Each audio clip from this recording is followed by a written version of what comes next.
Shalom Bapak Ibu Jemaat yang dikasihi Tuhan dimanapun Anda berada. Kembali lagi di program Remah, Renungan Malam Hari. Renungan yang menemani di saat santai kita, renungan yang akan memperkokoh iman kita. Bapak Ibu Jemaat yang terkasih dalam Yesus Kristus, sebelum bersama-sama kita menerima firman Tuhan, mari kita mohon bimbingannya di dalam doa. Mari kita berdoa. Ya Tuhan, ya Allah kami, di waktu kami yang baik ini, kami mengkhususkannya untuk mendengarkan sabda-Mu. Biarlah renungan kami yang singkat ini boleh memperkuat iman kami. Biarlah firman-Mu boleh menjadi teladan dalam hidup kami. Berfirmanlah Tuhan, kami anak-anak-Mu siap mendengarkan. Amin. Bapak Ibu Jemaat yang dikasihi Tuhan, pasti kita memiliki orang tua atau memiliki anak. Anak tidak bisa memilih dilahirkan dari orang tua yang kaya, yang miskin, yang ganteng, yang jelek ataupun sebagainya.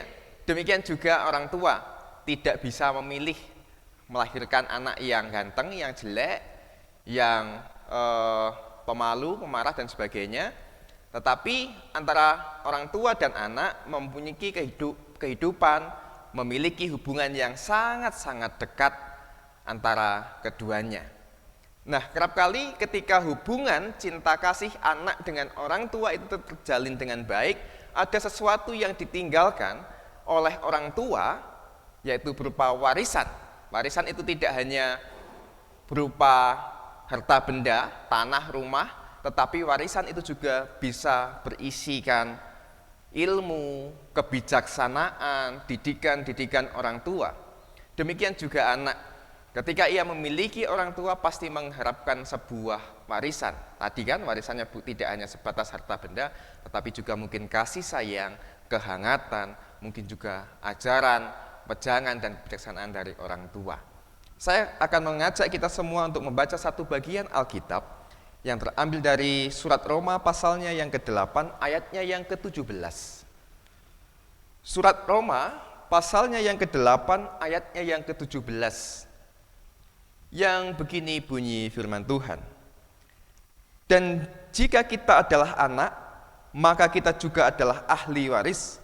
Maksudnya, orang-orang yang berhak menerima janji-janji Allah yang akan menerimanya bersama-sama dengan Kristus, yaitu jika kita menderita bersama-sama dengan Dia, supaya kita juga dipermuliakan bersama-sama dengan Dia. Inilah firman Tuhan. Yang berbahagia adalah kita yang merenungkan, melakukan dalam kehidupan kita hari lepas hari. Bapak Ibu Jemaat yang dikasihi Tuhan Yesus Kristus, seperti yang saya katakan tadi, antara anak dengan orang tua pasti ada hubungan yang melekat, ada sesuatu yang diharapkan. Orang tua akan meninggalkan warisan dan anak akan menerima warisan itu. Bukan, kalau kita berbicara soal warisan, bukan hanya apa yang akan ditinggalkan dan apa yang akan diterima, tetapi ketika kita akan meninggalkan dan terutama kita anak-anak yang akan menerimanya, kita juga harus memiliki kesiapan diri untuk menerima warisan itu. Kerap kali dalam doa-doa kita menyebut Tuhan adalah Allah kita, adalah Bapa kita dan kita adalah anak-anaknya. Dengan demikian, kita yang umat Allah adalah dan Allah adalah Bapa kita. Artinya kita sebagai anak, kita akan memiliki warisan yang ditinggalkan oleh Bapa kita kepada kita. Dan kita anak-anak juga harus mempersiapkan diri, ambil bagian supaya bisa menerima warisan itu dengan tepat, menerima warisan itu dengan sukacita. Bagaimana kita supaya bisa menerima warisan itu dengan penuh sukacita? Harus diawali dengan pengertian bahwa ketika kita sebagai anak menerima warisan itu, bukan berarti kita hanya menerima sesuatu yang enak-enaknya saja sebagai orang Kristen, bukan berarti kita hanya menerima keselamatan yang dianugerahkan saja kepada kita, tetapi sebelum semuanya itu kita terima, kita harus memiliki kesadaran dan kemauan bahwa kita juga akan ambil bagian di dalam penderitaan yang akan kita jalani.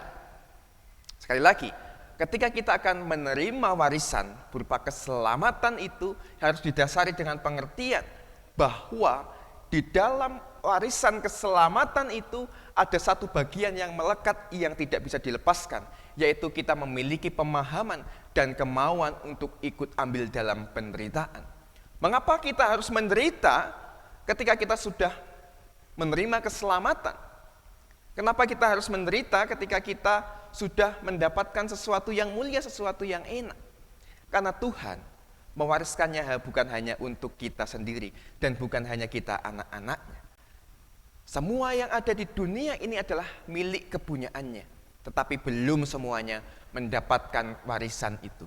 Supaya warisan itu bisa dirasakan, diterima oleh semua anak-anaknya, bagi kita yang sudah menerima, hendaknya ikut dalam penderitaan itu.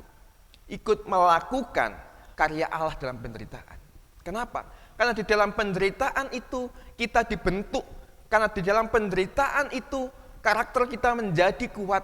Karena hanya dengan penderitaan itu kita bisa membawa pembaharuan untuk dunia ini. Untuk diri kita sendiri dan untuk orang lain. Kenapa harus menderita?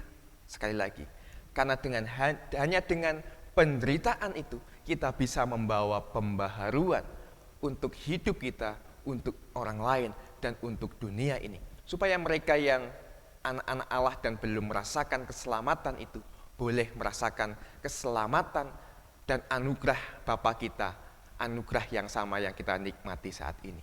Oleh sebab itu, kenapa kita harus ikut dalam penderitaan? Karena banyak orang saat ini semakin malas, hanya mementingkan dirinya sendiri, hanya ambil enaknya saja. Saat ini bagi kita setiap orang percaya yang sudah merasakan, menerima karya Allah, menerima warisan Bapa kita itu, hendaknya kita jangan bermalas, jangan mementingkan diri kita sendiri, jangan ambil enaknya saja. Mari berani untuk ikut ambil bagian dalam penderitaan. Jadilah anak-anak Allah yang membawa pembaharuan di tengah-tengah dunia ini. Tuhan memberkati dan memampukan kita. Mari kita berdoa. Amin.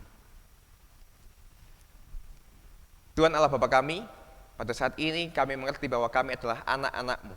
Kami adalah penerima waris kerajaan-Mu, waris keselamatan yang Kau berikan kepada kami. Namun, mampukanlah kami ya Tuhan, untuk mau ambil bagian dalam penderitaan. Karena kami tahu hanya dengan penderitaan seperti yang Engkau lakukan, itu dapat membawa kami menjadi pribadi yang berkarakter kuat, berkarakter Kristus. Hanya dalam penderitaan kami boleh membawa perubahan untuk hidup kami. Hanya dalam penderitaan kami boleh membawa perubahan untuk sanak saudara kami.